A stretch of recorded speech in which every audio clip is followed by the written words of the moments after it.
Ingliz tilini o'rganayotgan 95% insonlar ingliz tilida o'zi xohlagandek erkin gapira olmaydi.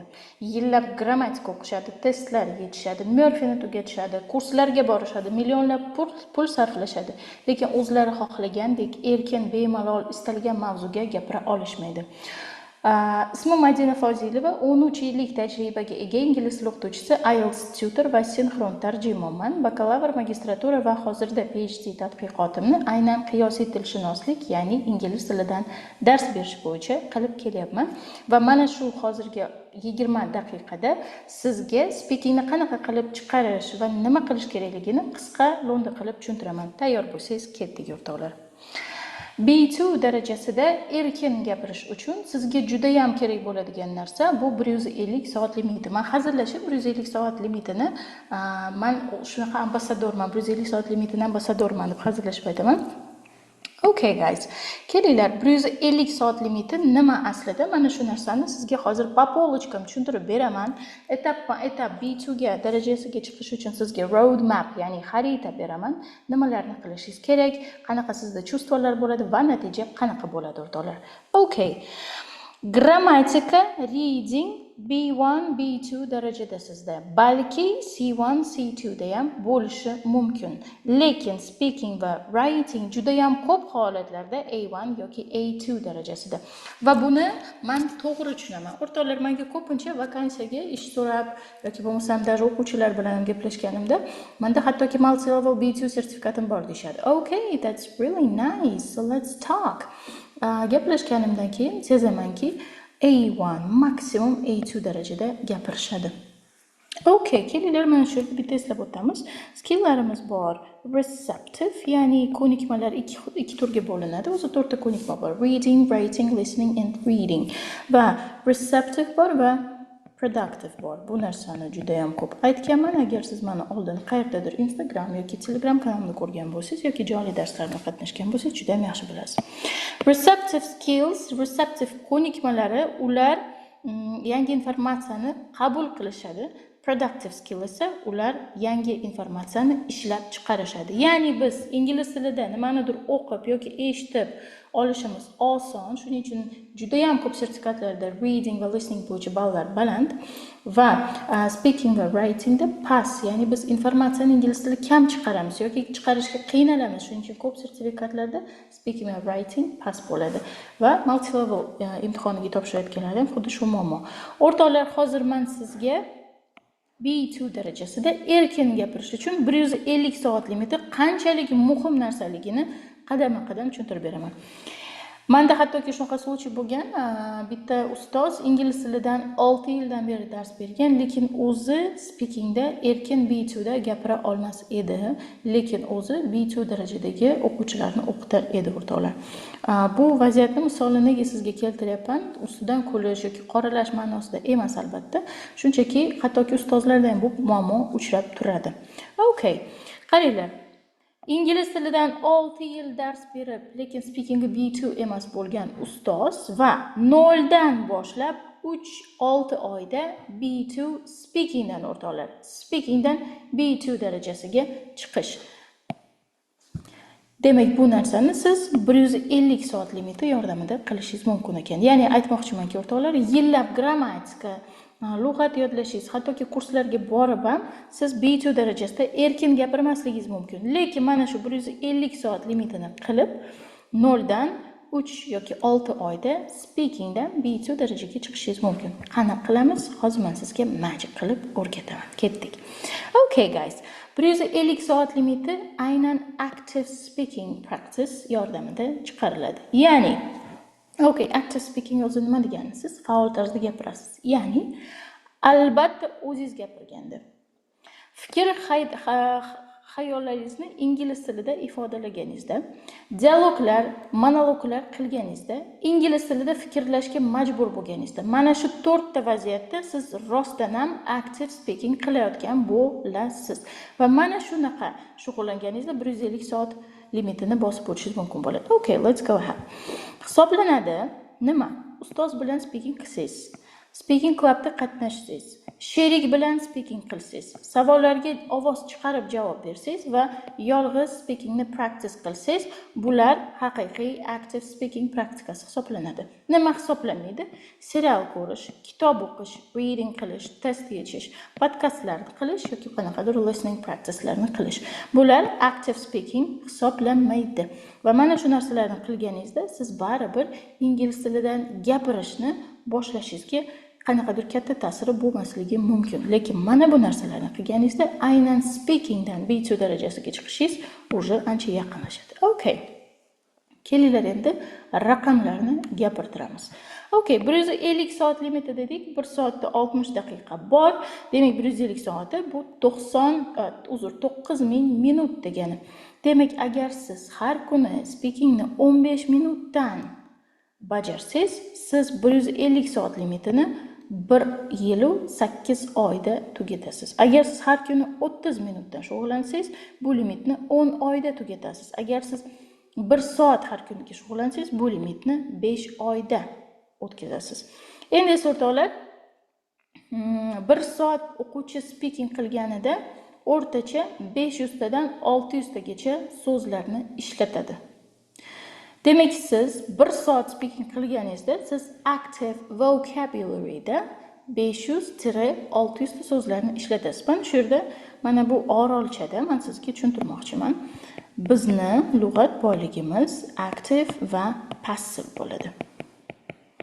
Active and passive. Bu nafaqat lug'at, balki butun ilm olishimizda juda ham tushunishingiz kerak bo'lgan takoy bazaviy narsa.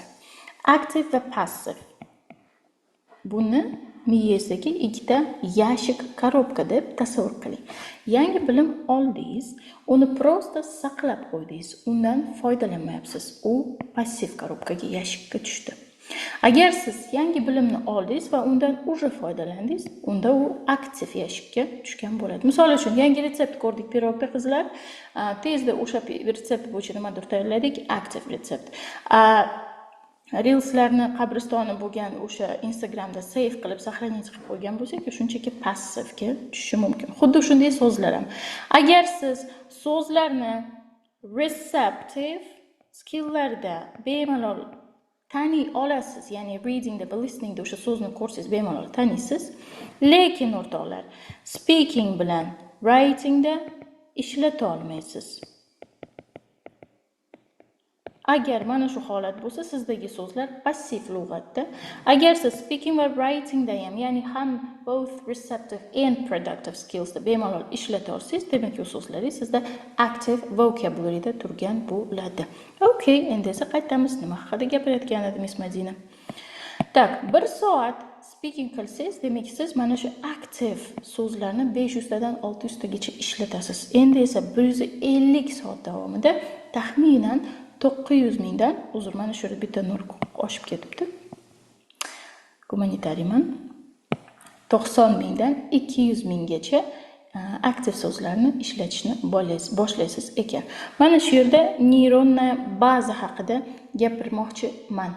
Ya'ni neyrolingvistika bo'yicha o'rtoqlar, siz imенно tilda avtomatik gapirish uchun mana shu 150 soat limitini bosib o'tganingizdan keyin sizda so'zlar ingliz tilida o'zbek tiliga ChatGPT yoki Google Translate qilmasdan avtomatim ingliz tilida thinking qilib, mana shu narsani output, ya'ni produce qilish shakllanadi.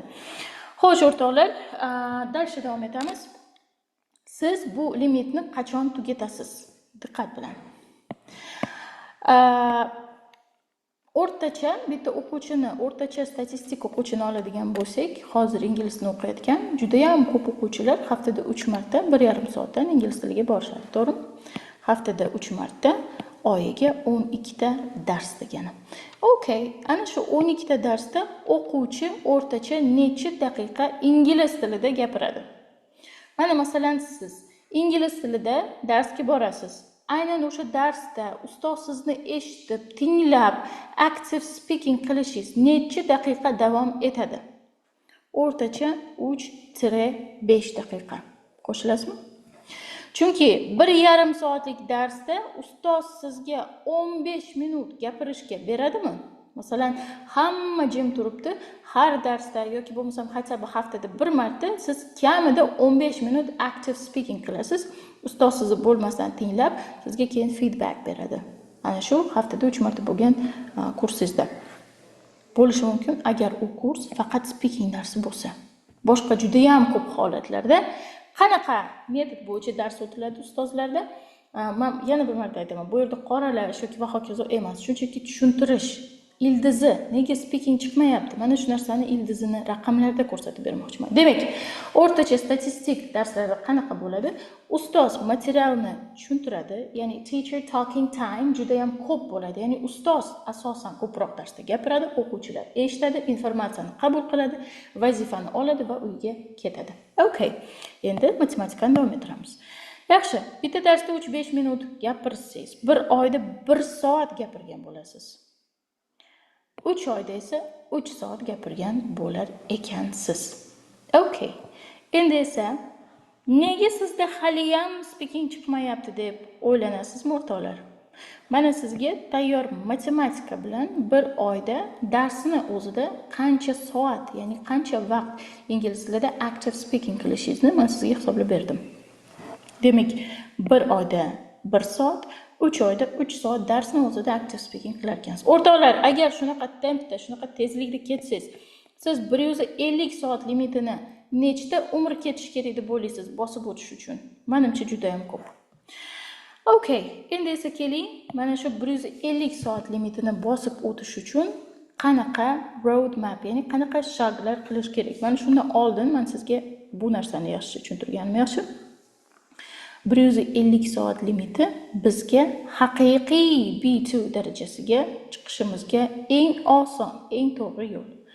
150 soat limitini yopdingiz, haqiqiy B2 darajaga chiqdingiz speakingdan degani. Okay, ketdik. Demak, o'rtoqlar, men 4 ta etapga bo'ldim bu narsani. Roadmap to mana shu 150 soat limitiga. Demak, 0-30 soat, 30 dan 70 soatgacha, 70 dan 120 gacha, 120 dan 150 soatgacha bo'lgan. Demak, eng birinchi mana aytaylik, tasavvur qilaylik, bir kuniga, ya'ni har kuniga 15 minutdan praktikasni boshladingiz. Okay. Birinchi sizda kuchli hayajon bo'ladi. Ayniqsa bu boshlang'ich darajadagilar uchun normal holat. And I want to say that that's completely okay. Вообще нормально. То есть hayajonlanishingiz, ko'p xato qilishingiz, tutilib qolishingiz, pauza qilishingiz okay. Lekin bizning vazifamiz mana shu narsalarni yo'q qilib ikkinchi etapga o'tish bo'ladi. Okay?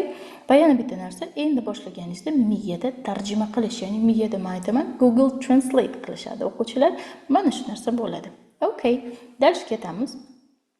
Endi ikkinchi etapda 30 soatdan 70 soatgacha gapirishni boshlaymiz. Nima ro'y beradi? Qanaqa mo'jizalar, qanaqa magic kutyapti bizni? Gapirishimiz tezlashadi. Tarjima qilishimiz kamayadi, hali yo'qolmadi. Tayyor frazalar paydo bo'ladi. Ya'ni what do you think about studying abroad? Desa, misol uchun biz demaymiz, balki bizda o'sha tayyor frazalar. Misol uchun, well, I think that avtomatim chiqib keladi. Tushunarli gap. Darsga ketamiz. 70 soatdan 120 soatgacha nima ro'y beradi? Qanaqa magic bo'ladi? Birinchisi, fluency keladi. Ikkinchisi, ishonch oshadi. Mana bu hayajon, titrash, qo'rqish, pauza qilish, mana shu narsalar mutlaqo yo'qoladi. Keyingisi, gapirish osonlashadi. Ya'ni siz уже qiynalib har bitta so'zni mingta muchini bilan chiqarmaysiz, balki уже ancha osonlashadi, ancha tekislashadi gapirishingiz. Okay, chunki siz oxiridan birinchi etapdasiz. Mana bu yerda siz taxminan B1 darajada bo'lasiz. Dars ketdik. 120-150 soat limiti, ya'ni oxirgi 4-etapda sizda nima bo'ladi? Darajangiz haqiqiy B2 ga, strong B2 ga yaqinlashadi. Gapirishingiz avtomatik bo'ladi, o'rtoqlar. Avtomatik gapirish degani bu mana o'zbek tilida sizdan palonchixon, sizning xarakteringiz qanaqa deyishsa, tak, anaqa nima edi? Mana o'zi qanaqa edi? Hozir present simple gapiramanmi demaymiz o'zbek tilida. Biz nima qilamiz? Sekundni ham to'g'ri bo'lgan qism, mana shu отрезок времени, o'sha vaqt qismida, ya'ni juda ham tez, даже 1 sekund o'ylamasdan, voy men rosa injiqman.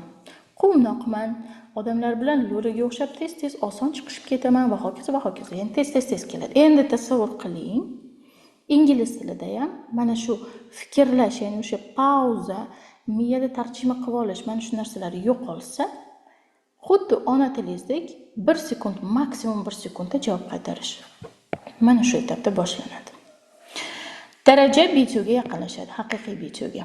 Gapirish avtomatik bo'ladi, любой mavzuga gapira olasiz. Menimcha bu it's like I don't know, like eng last etap juda ham ko'pchilik uchun target level. Okay. Endi esa keling, haqiqiy B2 level aslida qanaqa bo'ladi? Shu narsani sizga mifni ochib beraman. Ya'ni juda ham ko'pchilik menda B2 bor yoki B2 ga chiqib olsam deb o'ylashadi, lekin haqiqiy B2 haqida tasavvur yo'q. Davat. Uzoq pauzasiz gapirish. Miyada ona tilida gap tuzib, keyin tarjima qilish yo'qoladi. Uzun va murakkab gaplarni avtomatik tuzasiz. Bemalol fikringizni ayta olasiz, tushuntira olasiz va albatta fikringizni himoya qila olasiz. Mana shu yerda men shuni aytmoqchimanki, masalan, sportga tushganingizda ko'pincha hattoki ona tilida ham ozgina hayajon, emotsiyaga berilganimiz sabab ozgina tutilib qolamiz, hattoki ona tilimizda ham, to'g'rimi? Pauza qilib, o'ylanib, gapimizni adashib qolishimiz mumkin. Endi mana shunaqa sportlar bo'lsa, fikringizni himoya qilish ingliz tilida bo'ladi. Bu speakingda taxminan karate nimasi bo'yicha, poyezlari bo'yicha черный poyez bor, korичневый poyez bor. Men aytardim, что bu korичневый poyez. Okay? Although it's not, but ko'pchilik uchun, chunki hamma butun dunyoda IELTS 9 olishi shart emas. O'shaning uchun o'rtacha levelda hisoblaydigan bo'lsak, bu korичневый poyez. Ketdik dальше. Mana bu narsalar juda muhim. Haqiqiy B2 suhbatni ushlab tura oladi. Okay? Ya'ni mavzu qochib ketishi yoki bo'lmasam mavzuga ideya kelmay qolmasligi, mana shunday problemalar bo'lmaydi. Ideyalarni bemalol tushuntira oladi. Ya'ni haligi o'zimni fikrimni ifodalay olmayapman. Okay, misol uchun everyday daily routine haqida, family haqida va hokazo haqida gapirish oson B2 ga вообще. Lekin misol uchun bola asrab olish yoki bo'lmasam acid rain va hokazo mana shunaqa bo'li qiyinroq akademik bo'lgan mavzularda bemalol gapirish jichi problematichna past leveldagilarga. A B2 ga u semechka. Hikoyalarni tushunarli qilib aytib berish. Bo'lganmi sizlarda o'rtoqlar, pastroq leveldagi o'zingiz bo'lsangiz yoki tanishlaringiz bo'lsa, ular qanaqadir smishnoy, kulgili situatsiyani aytib berishi bu jichi qiyin masala. U odam uchun olish uchun jichi vaqt kerak bo'ladi. B2 bu narsani bemalol qiladi. Fikr bildirish. Fikr bildirishda yana o'sha jichi seryoznroq mavzularga fikr bildirishimizda nima qilishimiz kerak? Uni partslarga bo'lamiz. Birinchisi kirish qismi, conclusion. Generally speaking deb boshlaymiz sentence starter bilan. Keyin for example beramiz, ya'ni idea development ketyapti. Yoki bo'lmasa first of all birinchi argument kirdi. Manaqa. For example, manaqa. What I mean is that. Ya'ni o'sha idea development ketyapti. Keyin ikkinchi ideya kirdi. Another thing to consider is. Bir narsa va conclude qilyapti, to conclude. Ya'ni B2 qanaqadir kattaroq mavzuga qaranglar 10-15 minut to'xtamasdan mana shunaqa bo'laklarga, ya'ni coherence and cohesion orqali bemalol gapira olishi kerak ekan. Yaxshi o'rtoqlar, endi esa ikkinchi prezentatsiyam bor edi. Tak. Xo'sh. Demak o'rtoqlar, mana shu 150 soati bizga nima beradi? Bu bizga B2 darajadagi speaking refleksini beradi. Men juda mana shu narsani ko'p aytaman. Refleks o'zi nima? Refleks bu, mana masalan siz qaynoq narsani ushlab oldingiz. Avtomatim, даже o'ylanmasdan qo'lim kuyyaptimikin, bu o'zi nima bo'ldi deyishga ulgurmasdan, fikrlashga ulgurmasdan biz qo'limizni tezda tortib olamiz. Bu refleks. Yoki bo'lmasa ko'chada ketayotganimizda o'ng oyog'imni bosaymikin, chap oyog'imni bosaymikin. Endi hozir o'ng oyog'imni bunaqa bosaman deb hech kim yurmaydi. Hamma ko'chada ketayotganda avtomatik reflektorini tezda yurib ketadi. Tasavvur qiling, B2 darajasida ingliz tilida gapirish ham xuddi mana shunaqa refleks darajasiga chiqsa. Yes. It's possible by the way. Demak, o'rtoqlar, 150 soat limiti aynan mana shu levelga sizni olib chiqadi. Lekin bu narsani qilish uchun sizga to'g'ri sistema, tartib va nazorat kerak bo'ladi. Chunki e'tibor berganmisizlar, ingliz tilida informatsiya ochiq dostupda million xil bepul ilovalar bor, bepul veb-saytlar bor, bepul kitoblar bor. Kitoblar ham bunaqa 1 million, 2 million emas, 30 ming so'm, 20 ming so'mga yaxshi kitoblarni topsa bo'ladi. Lekin nimaga ingliz tili kurslari hali yopilib ketmadi? Nimaga o'quv markazlari yopilib ketmadi? Yangi filiallar ochishyapti. Chunki insonlarga to'g'ri sistema kerak, tartib kerak va albatta nazorat kerak. Aslida mana shu 3 ta narsa bo'lsa hammasi oson. Chunki men juda ham ko'p aytadigan narsa, statistikaga ko'ra ingliz tili eng oson tillarga kiradi. Misol uchun rus tiliga o'xshab rodlar yo'q. Misol uchun mana bu qalam. Nima deb o'ylaysiz? Bu o'g'il bolami yoki qiz bolami? Kim bilsin, lekin ruslar buni ruchka yoki karandash deydi. Agar buni ruchka desa, bu девочка, ya'ni женский rod ekan. Agar bu karandash bo'lsa, bu мужской rod ekan. Ingliz tilida mana shunaqa crazy narsalar yo'q. Rahmat. Yoki bo'lmasam окончание, падежga qarab. Окончаниyalar juda убивать qiladigan narsalar. Rus tilida misol uchun, o'zbek tilida ham bor u narsalar. Ingliz tilida esa u narsa yo'q. Rahmat. Demak, statistikaga ko'ra ingliz tili eng oson tillardan bittasi. Faqat mana shu 3 ta narsa bo'lishi kerak. Именно mana shu ideya bilan o'rtoqlar, men 2 oylik Speak Up kursimni 13 yil davomida 3000 dan ortiqroq o'quvchilarni o'qitgan tajribamdan va mana shu sizlarga bundan oldingi aytgan narsalardan kelib chiqib, mana shu kursni men tashkil qildim. Agar mendan Speak Upni bir qator gap bilan tushuntirib bering deyishsa, men aytgan bo'lar edim. Speak Up bu har kunlik darslar, grammar and vocabularyga alohida mehr-muhabbat, listening, reading, writing va albatta speakingga, bechora xo'rlangan speakingga alohida mehr-muhabbat. B2 darajaga olib chiqish. Ya'ni nomidan Speak Up bu speaking kursi bo'lsa kerak deyishsa, aslida yo'q. Bu integrated holda o'rgatiladigan, ya'ni 4 ta skill bir vaqtni o'zida olib ketiladigan, grammar and vocabularyga alohida e'tibor beriladi va albatta speakingga juda ham ko'p e'tibor beriladigan kurs. Kimga to'g'ri keladi? 0 dan B2 darajagacha bo'lgan hammaga, hattoki qo'lingizda B2 sertifikatingiz bor yoki IELTS 5,5, 6, 6,5 bor, lekin speakingdan qoniqmaysiz. Bemalol to'g'ri keladi. Kurs kimlar uchun? Agar mana shu yerdan birontasi sizda bo'lsa, o'ylab o'tirmasdan kursda bemalol o'qib natijaga chiqishingiz mumkin. Ketdik. Ingliz tilini endi boshladingiz, qanday davom ettirishni bilmaysiz. Bitta darajada qotib qolgansiz. Yillab grammatikani o'rgangansiz, lekin baribir gapirmayapsiz. Birinchi o'zbek tilida gap tuzib, keyin inglizchada tarjima qilasiz. IELTS yoki multi-level topshirmoqchisiz, tushunasiz, lekin gapira olmaysiz. Mana shu muammolardan birontasi bo'lsa, dal eshitishingiz kerak. Xo'p, qanaqa natija kutasiz? To'g'ri sistemada bitta darajaga ko'tarilishni men sizga va'da bera olaman. Demak, 0 dan B2 gacha 2 oyda sizni olib chiqaman deb afsuski va'da bera olmayman, chunki bu noto'g'ri, neprofessional, bu info-tsiganstvo bo'ladi. Shuning uchun men sizga faqat bitta levelni обещать qila olaman. Yillab o'rgangan so'zlar va grammatikani gapirganda ishlata olish, mana shu narsa albatta sizda bo'ladi o'rtoqlar 2 oydan keyin. Inglizchada fikrlab, bemalol va avtomatik gapirishni boshlaysiz o'tgan mavzularimiz bo'yicha. IELTS va multi-levelga General Englishdan tayyor bo'lasiz. Agar levelingiz to'g'ri kelsa.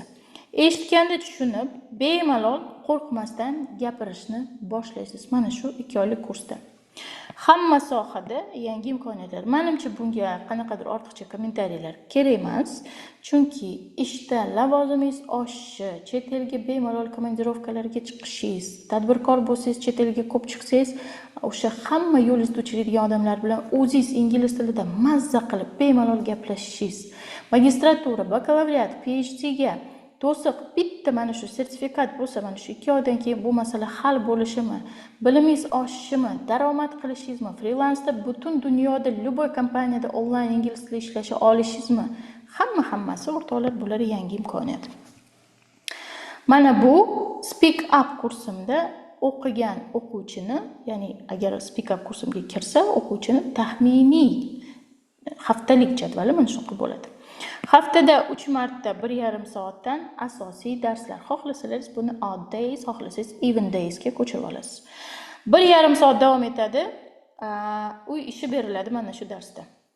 Endi haftada 3 marta vocabulary darsi.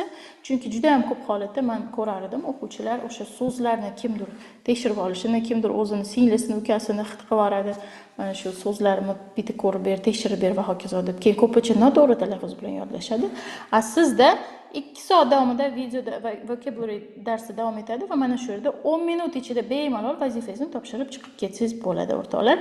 Va darsimizda har bitta darsda yodlanadigan so'zlaringiz mana shu kompyuterimda turibdi, audiolari bilan sizga beriladi, чтобы maksimal darajada udobli bo'lishi uchun. Har kuni video darslik olasiz. O'rtoqlar, video darsliklarim alohida tema. Shunaqa natija bo'lganki, video darsligimni 2 hafta, ya'ni yarmini, mana shu kursda beriladigan yarmini ko'rib, Samatova Hadicha ismli o'quvchim 2 haftada birinchi urinishdan Maltsevo B2 darajani olishgan. Albatta noldan boshlashmagan, lekin video darsliklarim juda ham katta yordam bergan. Grammatikani sodda, oson, lo'ndagina qilib, miyada bardakni po polочкам порядок qilib olishgan, o'rtoqlar. Yaxshi. Har shanba kuni bizda speaking club bo'ladi, 2 soat bo'ladi, o'rtoqlar. Men alohida ustozni mana shu narsaga ishga olganman, чтобы o'quvchilar global mavzularda, kengroq mavzularda 2 soat davomida diskussiya qilib, o'zini fikridan ifoda qilib, sportda bemalol o'zining argumentlarini berishni o'rganishi uchun va albatta oldindan temalar beriladi va so'zlar ham beriladi. Yakshanba kunga desert Miss Madina bilan katta 1,5 soatlik dars va albatta video darslik bo'ladi, o'rtoqlar. Okay. Taxminiy darslar jadvali. Taxminiy emas, mana shu darslar soatlarda bizda darslar bor, ya'ni qaysi sizga qulay bo'lsa bemalol yozib olsangiz bo'ladi. Misol uchun dushanba, chorshanba, juma kunlari yoki seshanba, payshanba, shanba kunlari. Gap asosiy darslar haqida ketyapti. Ertalab sahar 6 dan kechki 11 gacha bizda darslar bor. Любой davlatda bo'lsangiz ham, chunki bizdan asosan chet eldan Amerikaga ketgan, Yevropaga ketgan yoki bo'lmasam o'qishga Sharqqa ketgan, Koreya, Yaponiya, Xitoyga ketganlar o'qishadi va ular uchun moslashtirib mana shunaqa grafikni qo'yganmiz. O'rtoqlar, tariflar bilan tanishamiz. 2 ta tarifimiz bor. Standart tarifi. Standart tarifiga kursimizdagi 6 ta modul, 60 ga yaqin video darsliklar by Miss Madina, Speak Up kanali va 4 mingta so'zlarni checklistlari kiradi. Bu o'zim hammasini eplayman, menga prosta to'g'ri yo'l ko'rsatingiz bo'ldi deydiganlar uchun. Lekin men taklif qiladiganim, ya'ni maslahat beradiganim bu premium, ya'ni intizomli.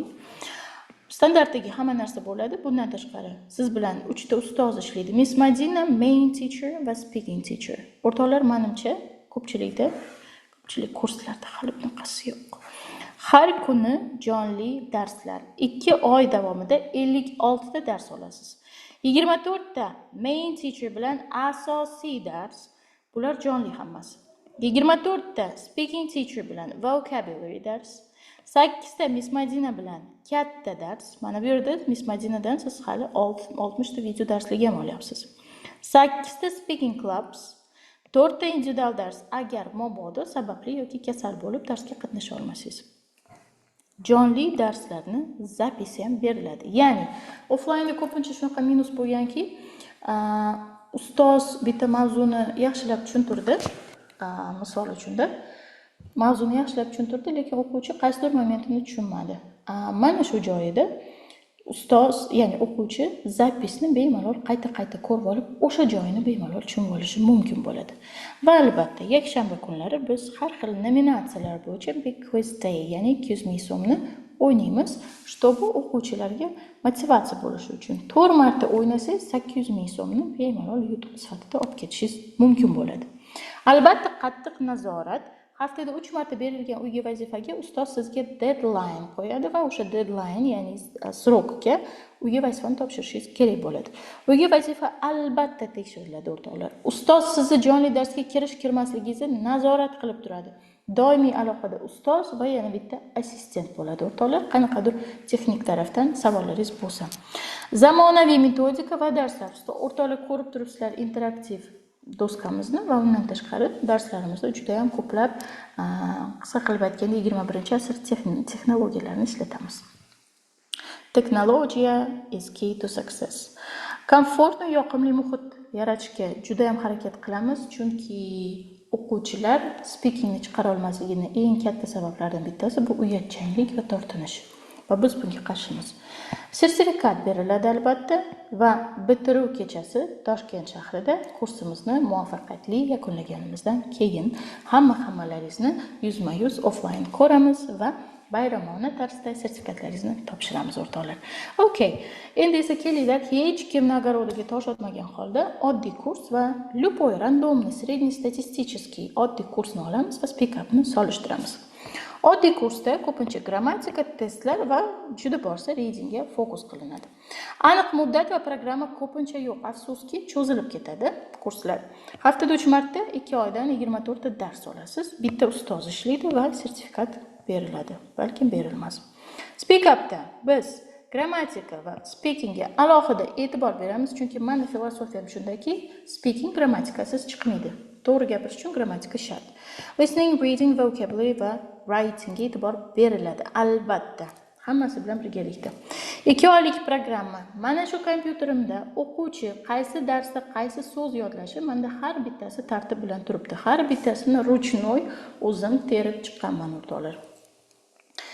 60+ grammatik mavzu, 24+ speaking mavzularni bemalol o'rganib chiqasiz. Har kuni jonli darslar bo'ladi. Haftada 3 marta kirish majburiy, qolgan hammasi bonus.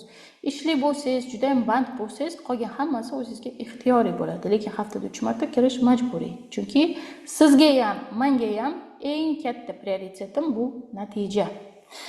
3 ta ustoz ishlanadi: Miss Madina, main teacher, speaking teacher va albatta o'sha aytib o'tgan assistentim. Endi esa darslar qaranglar o'rtoqlar. Professional video darslar o'sha aytgandek Miss Madina bilan 24 ta, 8 ta, 4 ta, 8 ta. Nega? Mana bu yerda siz o'rtacha haftada 3 marta 12 ta dars olasiz, speak upda 2 oy davomida mana shuncha narsa olasiz o'rtoqlar va bularning hammasini kurs tugagandan keyin ham bir necha oy davomida qayta sog'inib qolsangiz, ko'rgingiz kelib qolsa oy jamolimizni bemalol ochib qarashingiz mumkin bo'ladi. Sertifikat va bitiruv kechasi ham bor. Okay. Endi esa narxlarga kelamiz. Standart tarifini asl narxi 1.600.000 so'm deb belgiladik. Insof sari baraka. Bilaman, kurs bebaho. Premium tarifi intizomli 1.800.000 so'm va mana shu narsalar kiradi. Lekin o'rtoqlar, bizda hozir chegirmalar sistemasi bor va aynan hozir eng katta chegirma ketyapti va o'shani sizga ilindim. Standart tarifi uchun bu yerda qisqa qilib aytaman, o'zi har xil datalar bor, ya'ni har bitta chegirma uchun deadline qo'yganmiz. Deadlinelarga juda chuqurlashib o'tirmayman-da, men hozir sizga qisqa qilib tushuntiraman. Ayni hozir standart tarifini 1.99.000 so'mga, premium tarifini 1.190.000 ga olishingiz mumkin. Ya'ni siz 600.000 so'm yoki 500.000 so'm ekonom qilasiz. Yana bir marta eslataman, premium tarifini maslahat beraman, chunki men siz bilan yuzma-yuz ishlayman. Xo'p o'rtoqlar, mana standart va premium tarifini farqini ko'rib olishingiz mumkin. Summasida raznica atiga 100.000 so'm, lekin mana shuncha narsani siz olasiz. Okay. Yana bitta eslatma, juda ham приятный bonus o'rtoqlar. Tak. Speak like a native. Asl qiymati 550.000 so'mga teng bo'lgan talaffuz kursimni birinchi ilk 50 kishiga 100% to'lov qilgan 50 kishiga mutlaqo bepul beraman va bu sanoqli kunlardan keyin boshlanadigan kursum o'rtoqlar. Joylar soni mustaqil tarifi uchun cheklanmagan, premium tarifi uchun atiga 100 ta va bu video chiqishigacha уже juda ham ko'plab joylar уже band qilindi, так что jiddiy shoshilasizlar. Kurs davomiyligi 2 oy, boshlanishi sanoqli kunlar qoldi. Qanday yozilasiz o'rtoqlar kursga? Yoki ma'lumotni qayerdan olasiz degan savol bo'lsa sizda, описание va kommentariyda link qoldiramiz. Mana shu link orqali o'tishingiz mumkin bo'ladi o'rtoqlar. Barchalaringizga videoni oxirigacha ko'rganingiz uchun rahmat. Sog' bo'ling.